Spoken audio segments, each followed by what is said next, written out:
So hello guys, welcome back to my YouTube channel. In this quick tutorial, I'll be discussing about how you can easily reset Kroger credit card account password.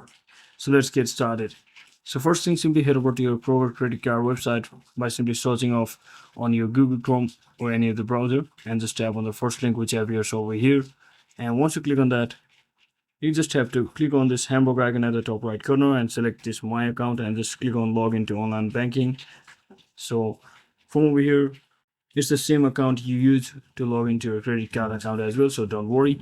And from over here, if you ever forget your password after entering your username and during the login credentials, if you ever forget your password, you can basically tap on this forget username or password button over here or link over here, which will take you to this page where you simply have to provide your current registered username or personal ID. And similarly, just provide your current username or personal ID and just click on continue.